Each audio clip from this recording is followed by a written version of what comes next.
Hello, hello. Hey, Uncle Chip. Hey, how you doing, Mr. McKean? We are good. We are good. That's great. Do it like this. So then we can see ourselves, but also we can see you really well. Yeah, I've got you guys side by side with me. All right, let's go like this so you can Great. kind of see what they're doing. Does that look good? Hi. So we got some above light too. Hi, Charlie and Lucas. Can you hear me okay? Yeah, I can turn it up a little bit. Are you having fun yeah. staying at home with every day with your dad? Mm-hmm. Did he tell you what we're gonna do today? Yeah. What are we gonna Yeah. do? Do yoga. Yeah, we're yoga. gonna do some yoga. So I'm here in New York City. Now I'm just looking to reach out and teach as many kids as I can. And I'm calling it the Chip Sugar Project because it's inspired by one of my favorite characters from a Roald Dahl book. Do you know who Roald Dahl is? No. Do you know the BFG? Yeah. Yeah, that he wrote that book as well as Matilda, Charlie and the Chocolate Factory, and some of the best children's books of all time. And I just wanted to let you guys know we're going to record this episode, and so you can share it with your friends and you can show them the yoga that you did. And I'm going to make more of these with as many people as possible. You listen to Uncle Chip and he'll tell you what to do. You're gonna be so good at yoga after this. Don't worry, you already know what you're doing and you don't even know it. So we're going to start off, just sit up tall, take a deep breath in through your nose. Breathe out through your mouth like you're breathing fire. Again, like that. In through your nose, out through your mouth. Then we're going to take a deep breath in and we're going to say Om 3 times. Ready? Deep breath. Om.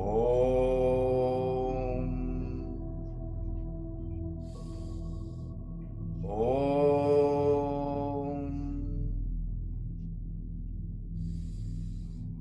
Om. Now, are we ready to get started? Yes. All right, we're starting off as simple as we can with a pose called Happy Baby. So I want you to lay down right on your backs and bring your feet in the air. Put your hands on your feet and just gently rock them back and forth. This is Happy Baby pose. Keep those legs up. You see my feet are up? Imagine your feet could press into the ceiling. Hands on your feet. Good job, Charlie. Good. I can't. Get those feet up. Happy baby. Good job. And then I want you to let go of the feet and we're going to rock and roll back and forth. Rock and roll back and forth. And then we're going to come up to boat pose. Stretch your arms and legs out. Balance on your seat like a boat. Imagine you're floating on the sea. There you go. Good job, both of you. Keep your legs up. I can't do it very well. All right. That was good. It's hard, though, isn't it? Then we're going to sit up. Hands behind you. And I want you to make yourself into a tabletop. Imagine someone could eat right off your belly. Lift up your seat. Yes, good job, both of you. Great work. Tabletop pose. Keep lifting. Keep lifting. On the yoga on TV. Yeah. Deep breaths. And then we're going to lower back down. And I want to see squat down for a yoga squat. So we're sitting with our hands up. In front of me, Loki. Good. You can share the screen. Let me see both of you. Good. Get your elbows between your knees. It's kind of hard. I can't do it.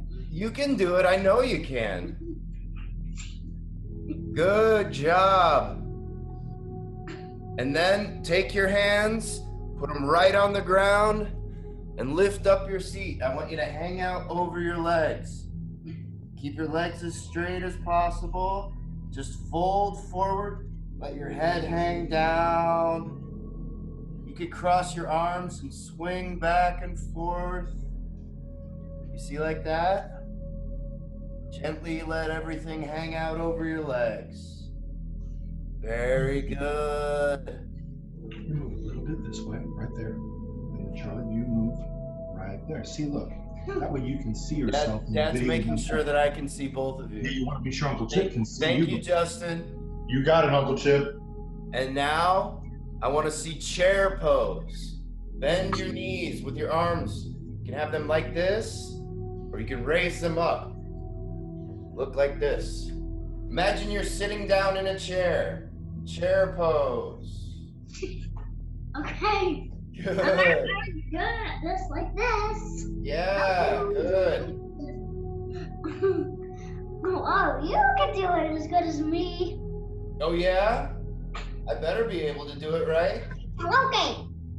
Now, stretch all the way up. Stretch your arms all the way up. And lean to one side. And come up.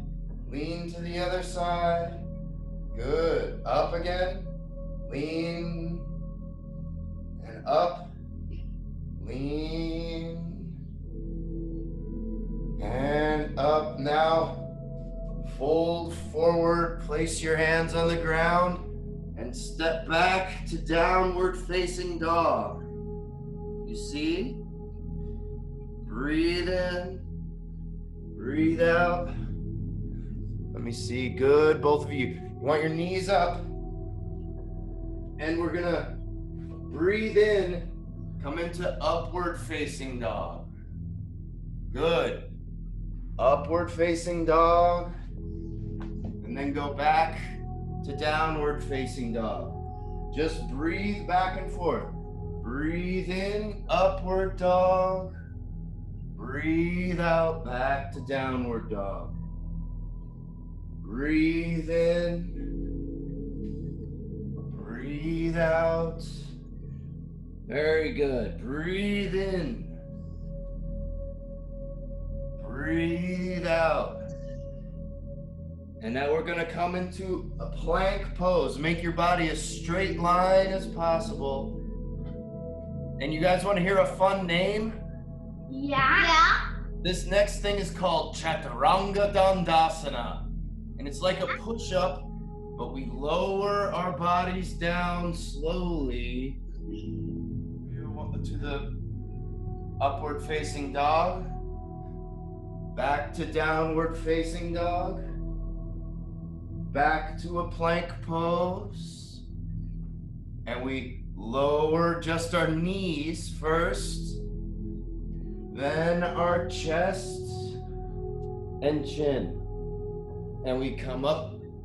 This is called cobra pose. And it's a lot like upward dog, except that we don't stretch our arms all the way. So you see how I'm laying down on my belly?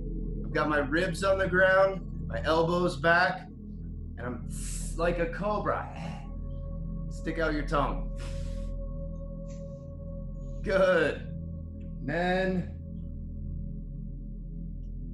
lay all the way down on your belly. And I want your elbows in front of you for Sphinx pose. Have your arms straight out. Let me show you so you can see me.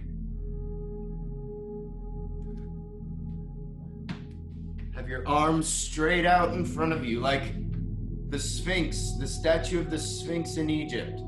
Arms straight out. And it's a little bit of an up. Looking up. Very good. Then we're gonna do dolphin pose. Oh, I love dolphins. Yeah, so dolphin, we have our forearms on the ground, just like we did for Sphinx pose, except we make our way similar to downward facing dog, with our seat up in the air. And you can do that. Very good, both of you. Seat up in the air, elbows on the ground. You can do a dolphin plank as well. Keeping the elbows on the ground. And you can go back and forth. I can't do this. Oh, that's great. You're doing fantastic. How about we come down onto our hands and knees? Both on your hands and knees. And we're gonna do a little, just as a little break from that, we're gonna do some cat and cow. So I want you to breathe in, look up, and moo like a cow, moo. Breathe out, round your back, gaze to the belly like a cat, meow. Breathe in, look up, moo. I don't hear you mooing. There we go. Breathe out, round your back, gaze to the belly, meow. Breathe in and moo like a cow, moo. Very good. Breathe out, look at your belly, meow. Very good. Now, come back to normal. And I want to show you guys something. You may not be able to do it. It might be too hard, but do you want to see a harder yoga pose? Yeah. All right, so you watch me. I lay all the way down on my belly, and I bend one leg, and I put it back here. I bend the other leg, and I put that right there. And this is called frog pose. With my fingers pointing the same direction as my toes. Can you do that? Not bad. I'm glad that you're trying to do your best. Very good, both of you. Now let's keep it up. Good. Now relax. Lay all the way down on your belly. And we're going to do a pose called locust or shalabhasana. You lay down on your belly with your arms by your side. You lift your legs up behind you. You lift up your belly. And if you can clasp your hands behind the back. Imagine you're like Superman flying on your belly. Locust pose. Lift your head and legs up. Head and legs up. Good. And then lay back down. Then let's come up and have a seat on our knees. Now you can have your heels outside your hips or underneath. We're gonna sit up tall with our hands here. And I want us to just twist one way to the right. This is called hero seat. Twist each way. So twist one way, twist the other way. Good. And now if you've got a nice seat ready, see if you can't lean back onto your elbows. Can you lean back onto your elbows? I'm muted. Good. Can you lay all the way back down on your shoulders? Very good. And just like we came down, we're gonna come back up slowly. And then... Because this is... Get out. It's like spooky. Did you help you get your sister out of the pose? Yeah. Good for you. Thank you for helping, Lucas. The next thing we're gonna do is called rabbit pose. Do you wanna try rabbit pose? Yeah. Rabbits. Don't worry, it's a lot easier. You put your knees down, you sit all the way up, and you lean back, heels up, put your hands on your heels. You got it? Keep your hips forward, keep your waist above your knees, and lean back. Good job, Lucas, just like that.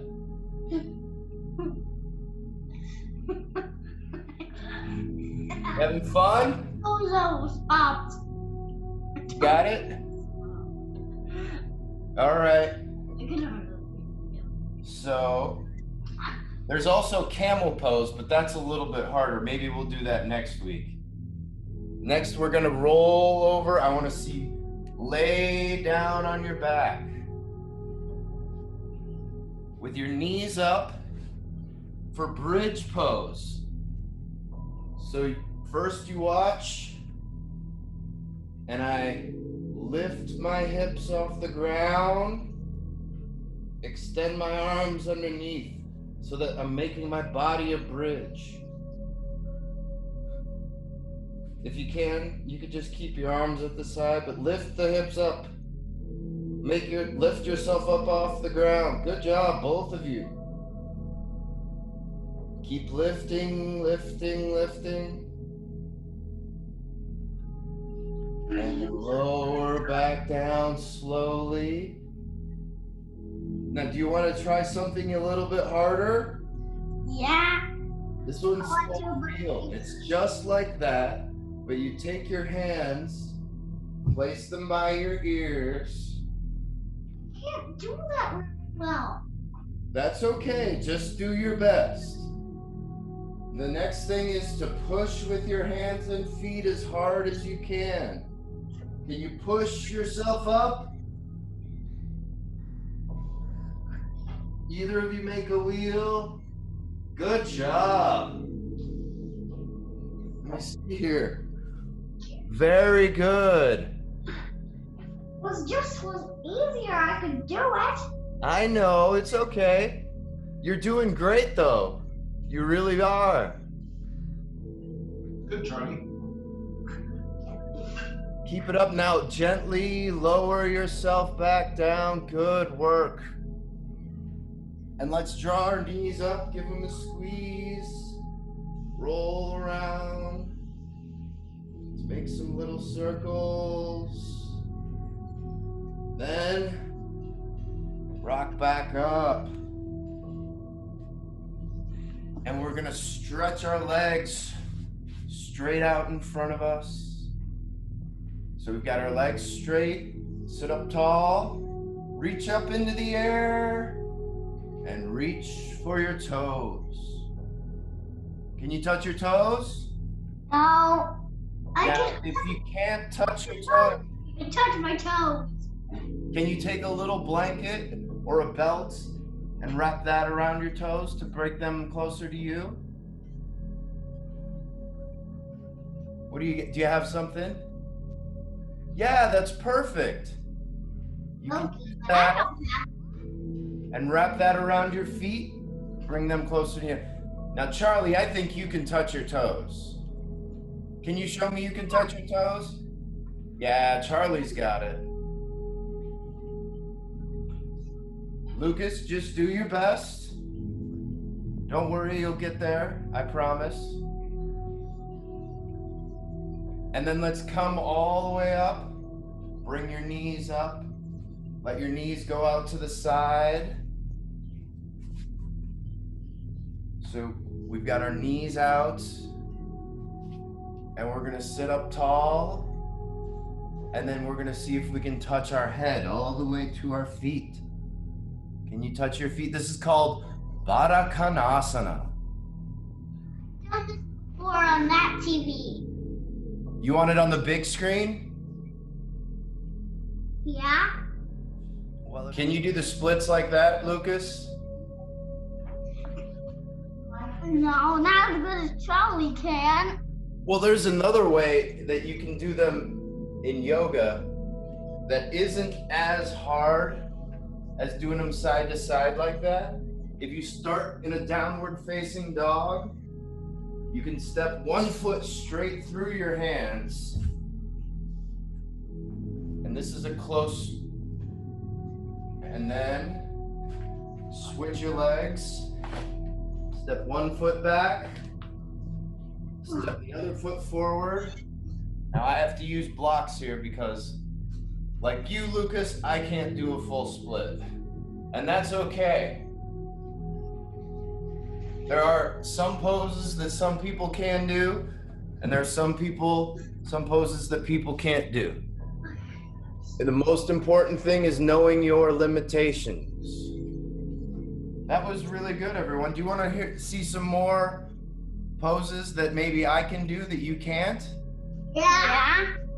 Well, let's see. How about I show you crow pose? Do you want to see what a crow pose looks like? Yeah. And you can try your best here.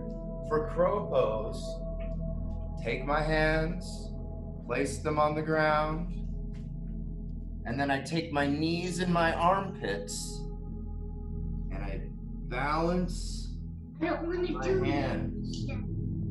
Whoa. I can't even do that. Well, you have to get strong. You have to keep working out. Good job, though. I can hold a whole piece of a board. That's good. You can give all the support to your brother while he's doing his best. Do you want to see what it's like when I go upside down? Yeah. So there's a few ways that I can do it, and I want to show you them all. So first, let me show you my handstand. So I'm going to take my hands, put them by the wall, and I'm using the wall to keep giving me support here.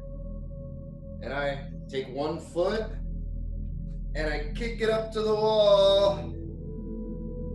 Hi. I'm upside down. How are you? Good. Good. You can get your dad to teach you how to do this. I bet. And then I slowly come down. Do you want to see my headstand? I think Lucas is trying already. Good job, Lucas. He's getting his legs up. Good job. Next. How are we doing it? How? I can hardly even do it. Watch out for your sister, okay? Your feet. Yeah, just make sure you don't kick your sister, but you're getting there. Very good. The next thing you can learn is how to do a headstand. Now this is going to take a little bit more learning, but you place your head right on the ground between your hands. And then your feet float off the ground. And you stretch your legs straight up into the sky. And now I can do this for 5 or 10 minutes. But I'm not going to make you watch me upside down like that. What'd you think? Careful. Make sure you're being careful. That's the most important thing, but have fun. You got it? Could you just stop doing that, Loki? Are you having fun? Yeah. Good. So, the last thing I want to show you is this is one of the poses I can remember doing when I was in elementary school. I didn't even know about yoga. I didn't even know it was yoga. This is what I used to do when I was at home. I would throw my legs over my head and then send my legs straight up into the air. This is called shoulder stand. You could probably do that. Put your hands on the back and send your legs straight up into the air. And if you lower your legs back down overhead, this is called plow pose. And then the last thing is fish pose, where I lay my head back like this.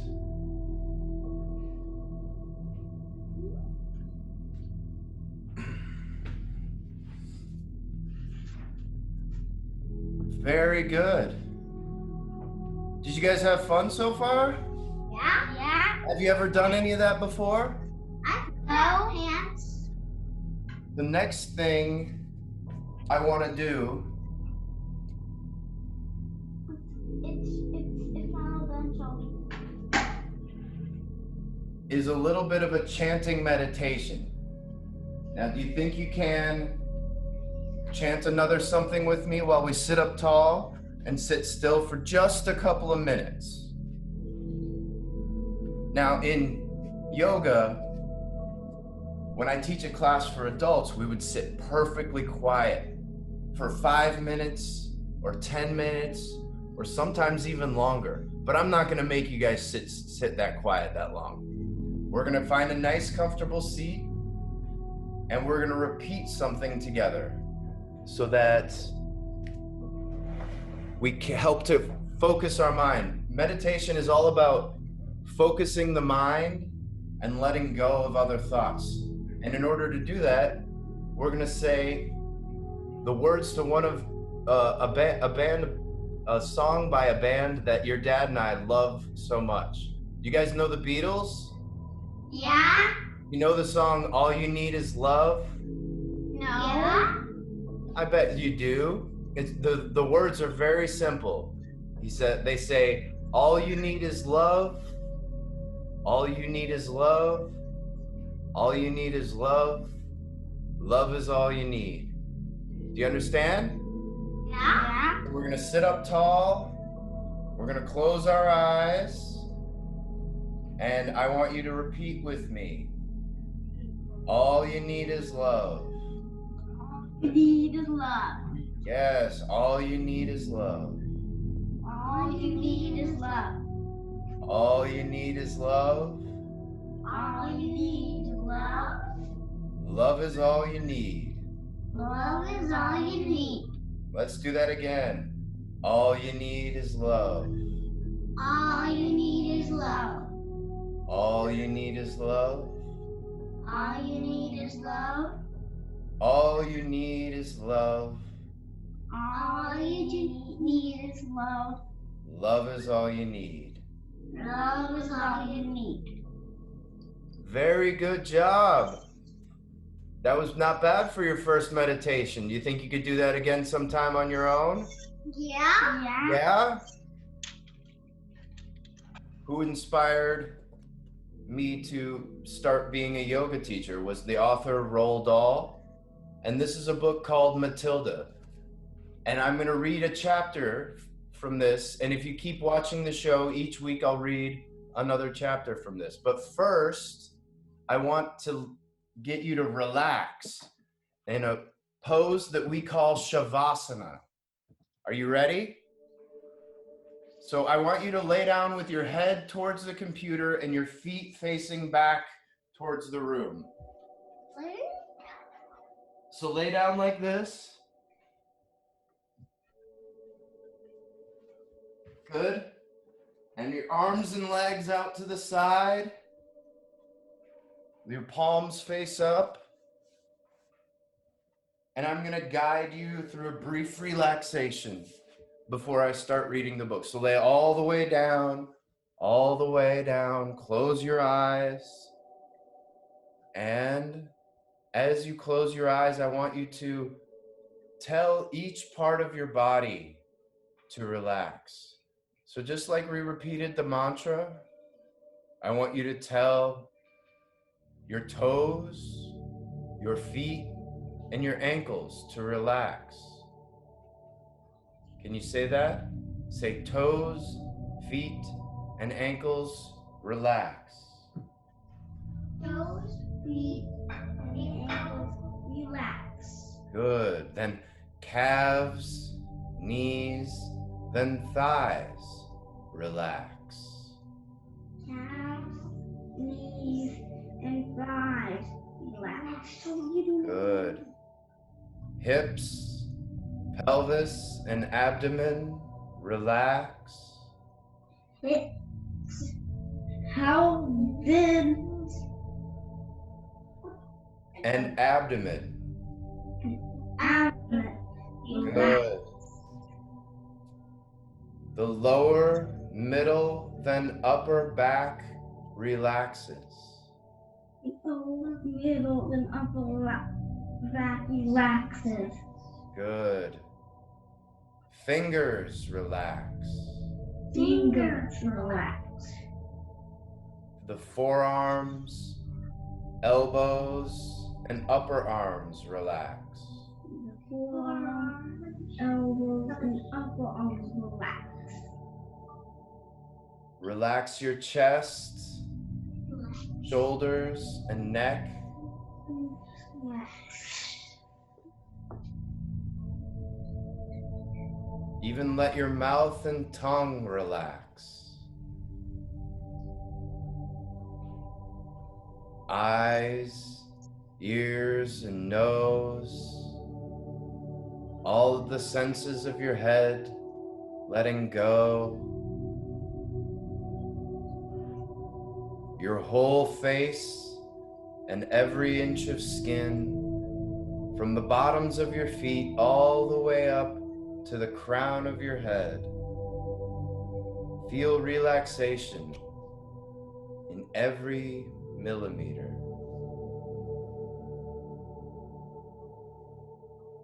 Are you relaxed?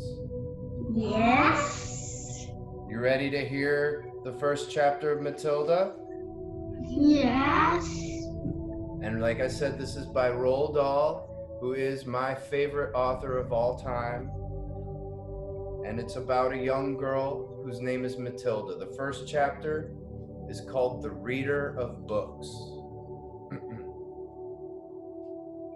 It's a funny thing about mothers and fathers. Even when their own child is the most disgusting little blister you could ever imagine, they still think that he or she is wonderful. Some parents go further. They become so blinded by adoration, they manage to convince themselves their child has qualities of genius. Well, there's nothing very wrong with all this. It's the way of the world. It is only when the parents begin telling us about the brilliance of their own revolting offspring that we start shouting, "Bring us a basin, we're going to be sick." School teachers suffer a good deal from having to listen to this sort of twaddle from proud parents. But they usually get their own back when the time comes to write the end of term reports. If I were a teacher, I will cook up some real scorchers for the children of doting parents. "Your son Maximilian," I would write, "is a total washout. I hope you have a family business you can push him into when he leaves school, because he sure as heck won't get a job anywhere else."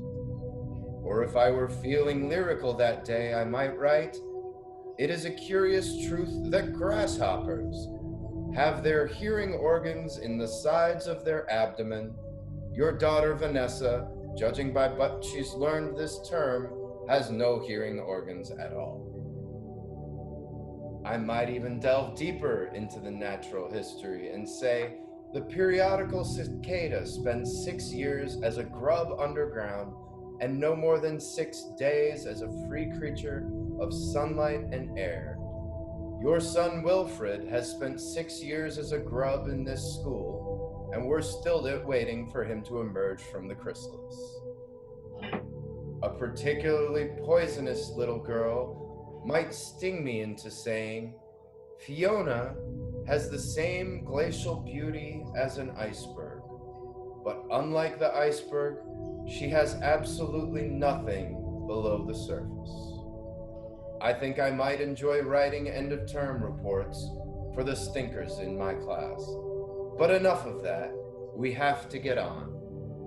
Occasionally, one comes across a parent who take the opposite line, who show no interest in their children. And these, of course, are far worse than the doting ones. Mr. and Mrs. Wormwood were two such parents.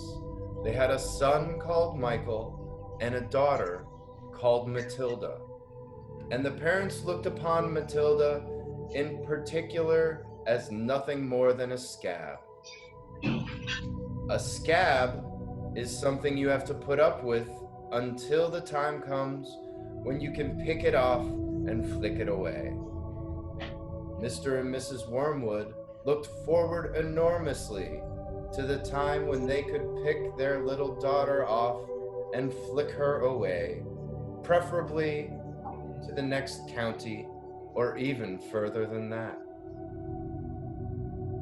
It is bad enough when parents treat ordinary children as though they were scabs and bunions, but it becomes somehow a lot worse when the children in question is extraordinary.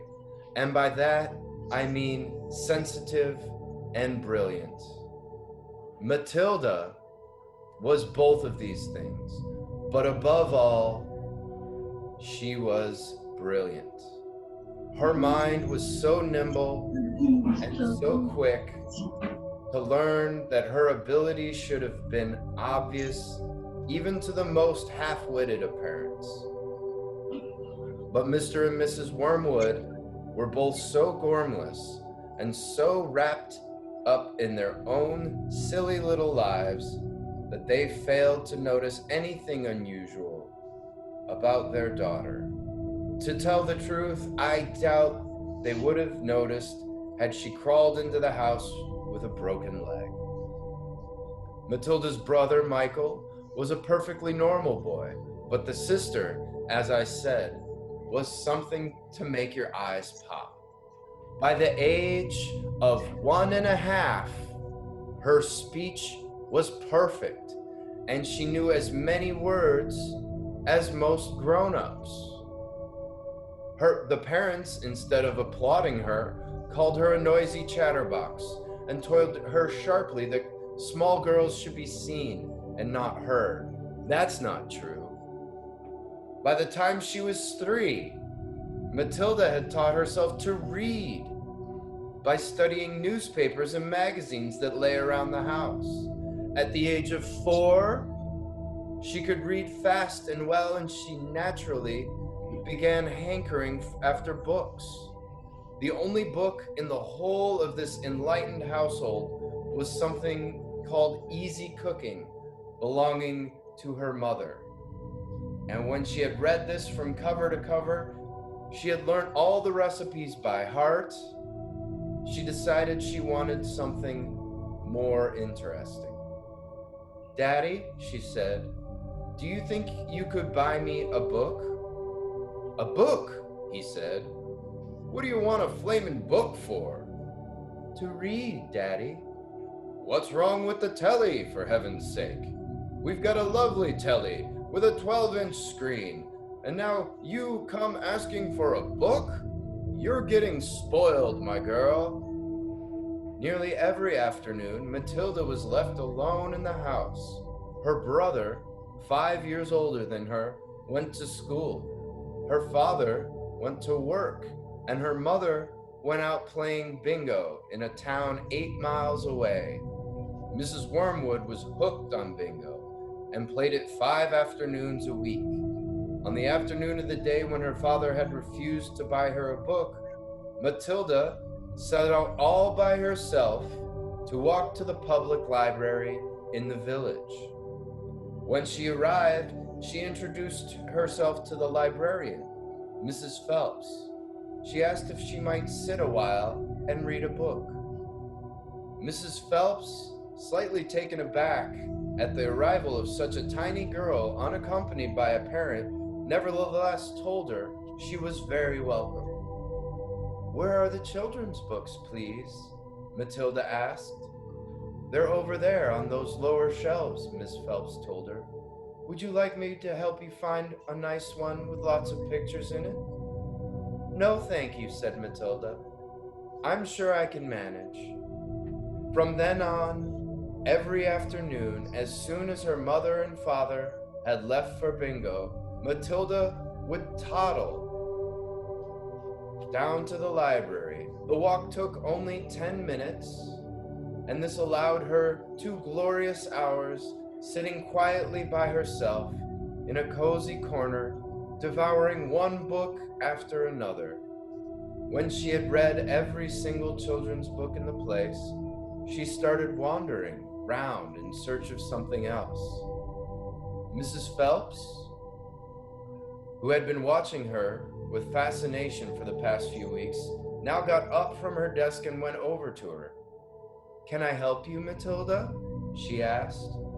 "I'm wondering what to read next," Matilda said. "I've finished all the children's books." "You mean you've looked at all the pictures?" "Yes, but I've read all the books as well." Mrs. Phelps looked down at Matilda from her great height, and Matilda looked right back up at her. I thought some were very poor, Matilda said, but others were lovely. I liked the secret garden best of all. It was full of mystery.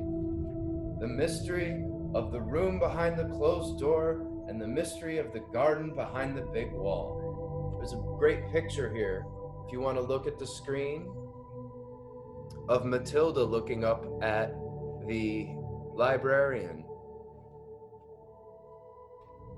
Mrs. Phelps was stunned. Exactly how old are you, Matilda? 4 years and 3 months, Matilda said.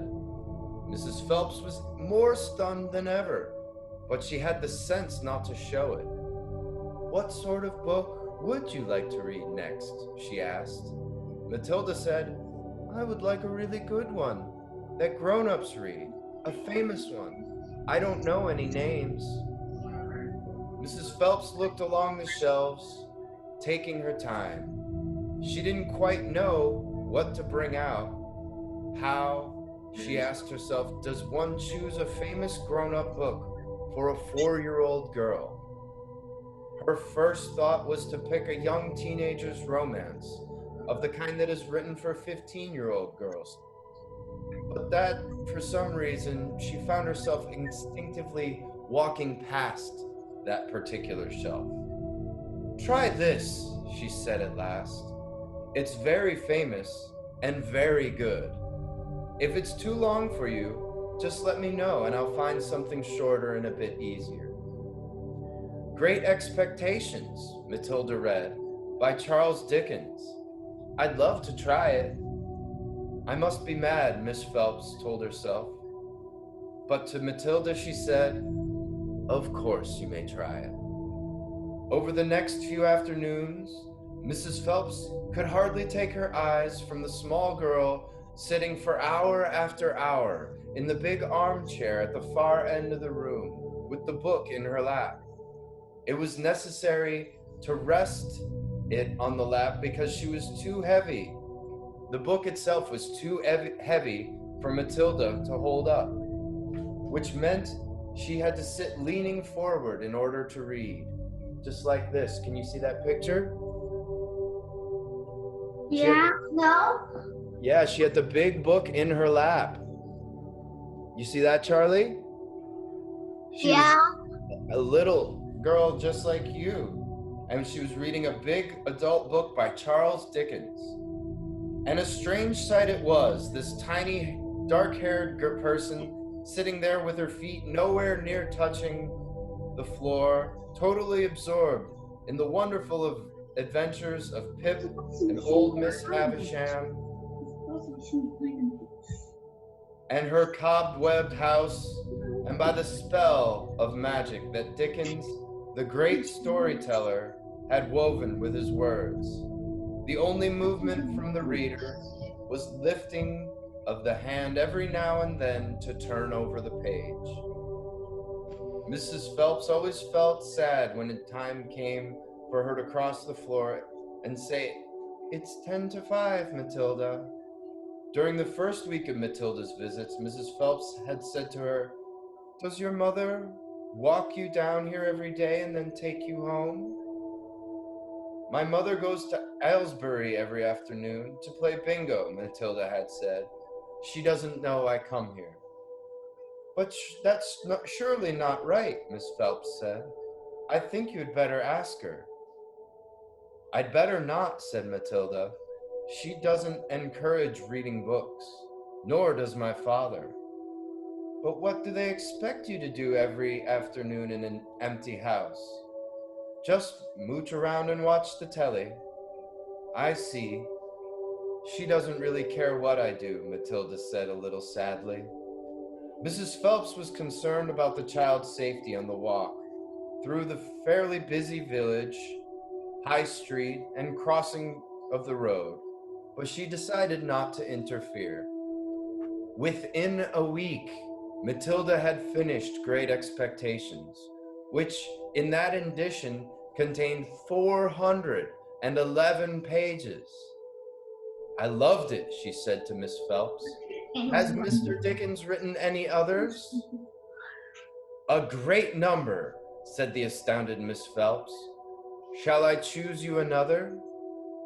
Over the next 6 months, Mrs. Phelps's watchful and compassionate eye, Matilda read the following books: Nicholas Nickleby by Charles Dickens, Oliver Twist by Charles Dickens, Jane Eyre by Charlotte Bronte, Pride and Prejudice by Jane Austen, Tess of the D'Urbervilles by Thomas Hardy, Gone to Earth by Mary Webb, Kim by Rudyard Kipling, The Invisible Man by H.G. Wells, The Old Man in the Sea by Mr. Ernest Hemingway. I know your dad's a fan of that book. The Sound and the Fury by William Faulkner, The Grapes of Wrath by John Steinbeck, The Good Companions by J.B. Priestley, Brighton Rock by Graham Greene, and Animal Farm, one of my personal favorites, by George Orwell. And Matilda read all those books in just 6 months. It was a formidable list, and by now Miss Phelps was filled with wonder and excitement. But it was probably a good thing that she did not allow herself to be completely carried away by it all. Almost anyone else witnessing the achievements of this small child would have been tempted to make a great fuss and shout the news all over the village and beyond, but not Miss Phelps.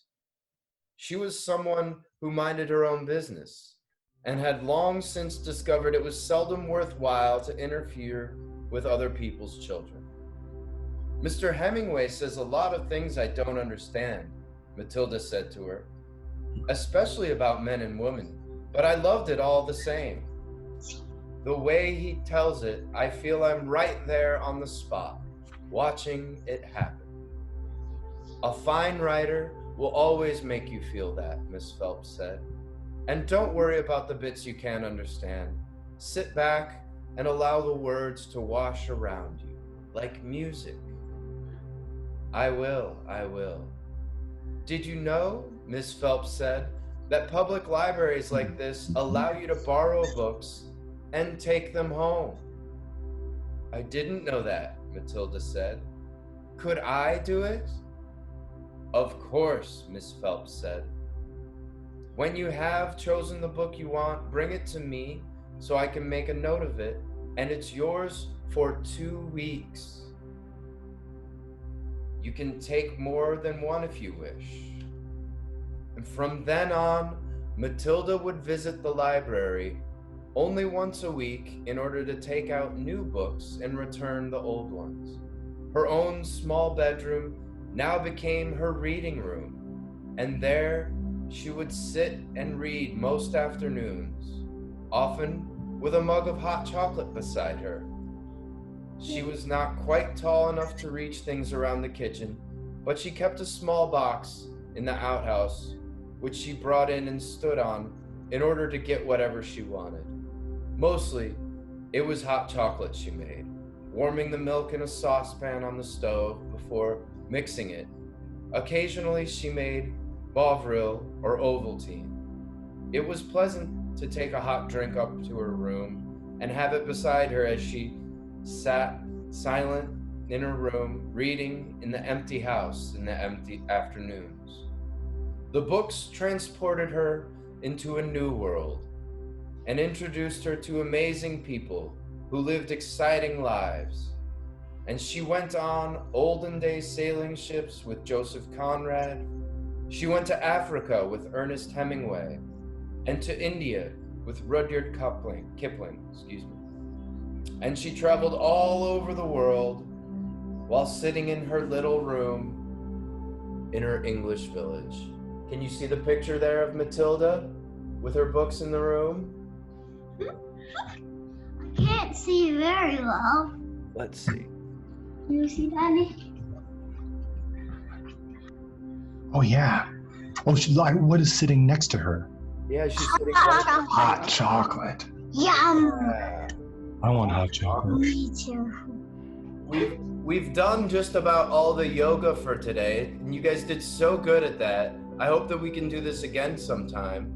There's one more thing that I wanted to do. If you don't know what this is? Yo-yo? Yeah, a yo-yo. Now, I have loved playing with a yo-yo ever since I was... Is that Annie in the background? Chip. Hi, Annie. How's work going? Oh, it's going. It's going, I bet. Wow. I got to take a moment, send some love to your mom. She's doing an incredible work right now. So everybody that works with your mom, all heroes. Thanks, Chip. You're welcome. I'm doing the best I can to get through this. I also did something else. Charley.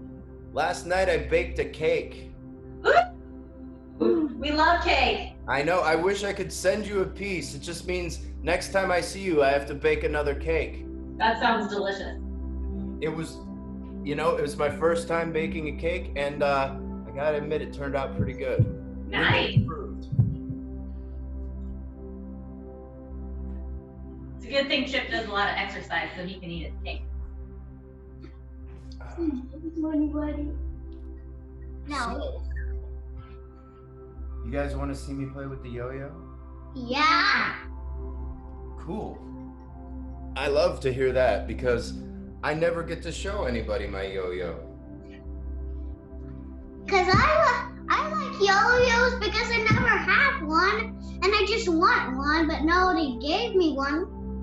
Nobody gave you one? No, because I want one. Here's a fun thing.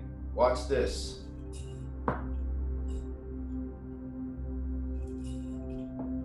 Oh, he's bouncing it. So the one that I showed you that your dad showed you on the video is called Rock the Baby.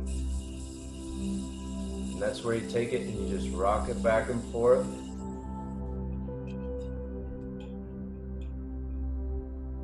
If you had a yo-yo, I'd love to teach you some of these tricks. There's actually a really great YouTube channel called Yo-Yo Tricks where I learned a lot of these when I was in elementary school from a video by the Smothers Brothers, who I don't even know if your parents know who they are, but they're old comedy guys.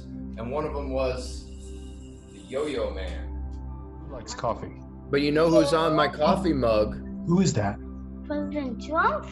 No. Oh, That's Mr. Rogers. This is literally the exact opposite of President Trump. He does look a little orange in that photo. That is Mr. Rogers. We watch Mr. Rogers and we watch Daniel Tiger. I heard Daniel Tiger is an amazing show. It's pretty good. It's you I like. You're the only one in the world that's just like you, Charlie. Exactly. And you're the only ones in the world that are just like you. Step higher so Chip can see you. He can't see you on the... There you are. Hi, Charlie. Did you guys like the first chapter of Matilda? Yeah, we've seen that movie. Yeah, Did you know that? I've seen the movie with Miss Trunchbull. Yes. She's I the love the mean movie. teacher that puts the kids in the chokey. Remember? And she makes Brucey eat the whole cake. And then just a little girl with brown hair and big eyes. Yeah. She can do. That's things one of the best Roald Dahl movies too. Yeah. Well, DeVito did a great Roald Dahl job. movies, I think that one's my favorite. Yeah. I used to like the book James and the Giant Peach a lot. I love that one too. I don't remember it very well, but I don't, but that's another one that book's very good. That movie's very good. I'm gonna walk like a crab. Yeah, they're doing a little we do the crab crab walk exercise sometimes. Chip, the BFG movie is very well done.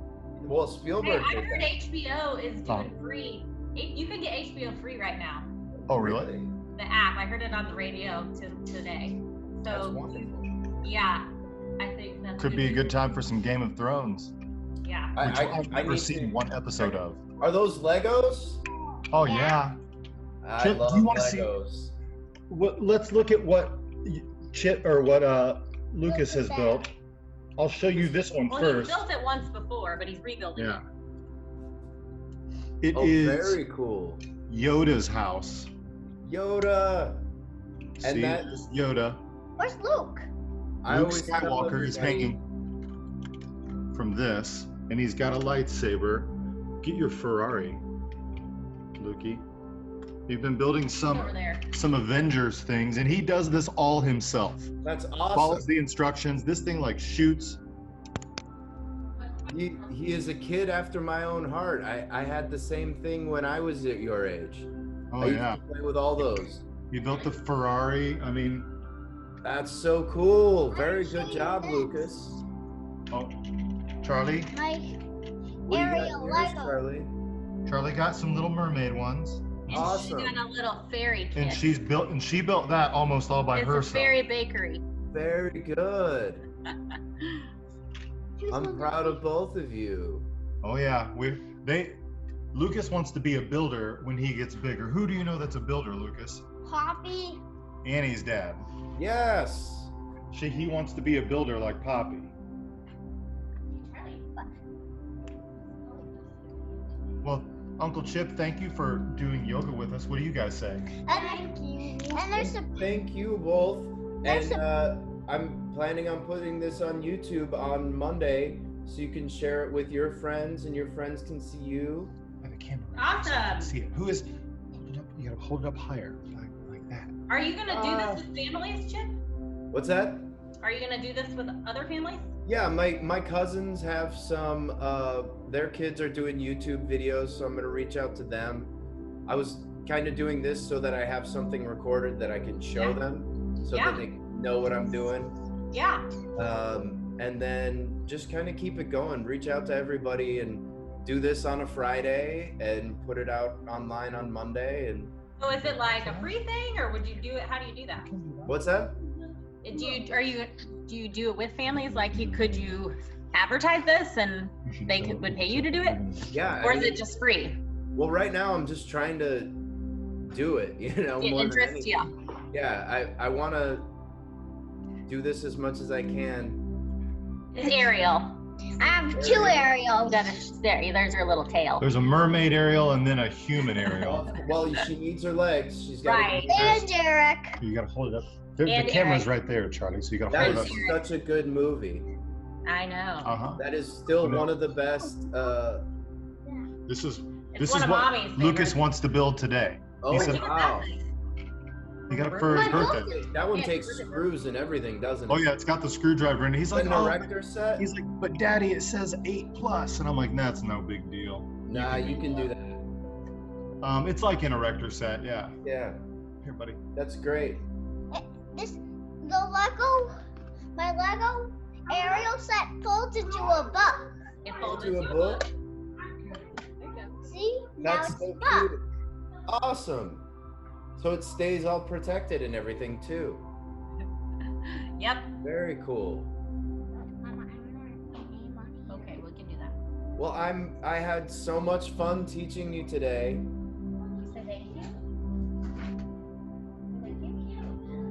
Thank you, Uncle. Thank you, Uncle Chip. You're welcome, and thank you, Charlie. Thank you, Lucas. Bye bye, Uncle Chip. Bye bye. Stay Thanks, buddy. safe. Stay Bye, humble. Uncle Chip. Try to not go drive each other crazy. Yeah, it's going great. Someday, stay When it's tuned. nice out, it's a lot easier to not drive each other crazy. Yeah, get them to read your Roald Dahl books. Yeah. Yep, that's a good one. Well, thanks, Chip. That was fun. I'm glad they enjoyed it, and hopefully we can do a lot more of these. Sounds good. Excellent. Everybody have a wonderful day. Take care. I built this though. You built that? My screwdriver. You got it. You're freaking built. All right, well, Chip needs to go, I think. Okay. Bye, Chip. Thanks, guys. Good to see you. Take care. Thank you. And I will see you hopefully in person soon. They're not yoga cutout. Cut out. I see. But do you do them when you do any exercise with mom and dad? I don't actually do that. Oh no. No? Well, I'm glad you're starting now with me.